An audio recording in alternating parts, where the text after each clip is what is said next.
I am an original of the Devil's Brigade. And we were shock commandos. They were tremendous. They were Canadians and Americans combined. There's a movie out called The Devil's Brigade, if you ever get a chance to see it. It's excellent. Italy, Ortona. This is where I was wounded for the first time. I was shot from shrapnel in my stomach.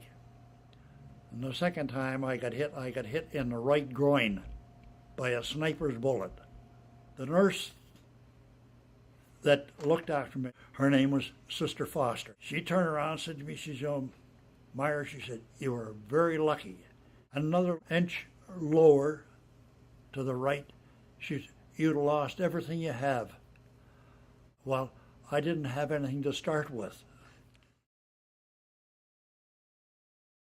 Coming into civilian life, there was no work to start with. I've had 2 months out of the Army. I've had enough of civil life, so I turned around and I joined the Air Force. I was in the Air Force from 1946 till 1975. I had 35 years in the service. That's including the Army and the Air Force. When my service time was up, I put 21 years in the police department. I've been 64 years in the Legion. I think the only time I'll give it up is when they put me 6 feet under. How do I feel about war? I don't like it.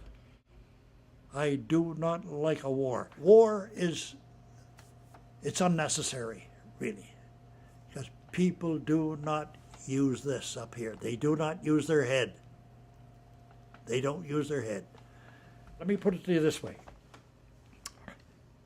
1939 to 1945, we had the Second World War. Now, it's got this from there, went from there to the Korean War. Then you had the Vietnamese War, okay? Then you had the Gulf War, okay? These are all things that were really unnecessary.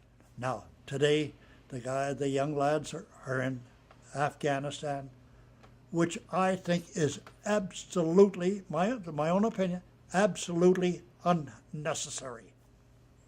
You, for instance, I hope you never see the day that you have to go through what we went through. Same way with you. Same with him. Now, I'm in a position that I can speak my mind. I'll speak my mind. Adolf Hitler, to me, was an absolute idiot. An absolute idiot. This is what I'm thinking. What did he do at the end? When he finished his life, how did he finish his life? He blew his brains out. Of course, he didn't have any brains to start with. I was in a school here in Toronto. The kids were 6 and 7 year olds. This one little girl said to me, "Were you wounded?" I said, "Yes, I was." She said, "Where were you wounded?" I said, "Would you like to see?" Joking. I don't pull any punches. I'm I'm strong-minded. I'm a real stinker at times. And this is why the guys love me here, because I go in any branch anywhere in Ontario. As soon as I walk in and say, "Oh my God, it's back again." But it's a thing. I love life. I love life.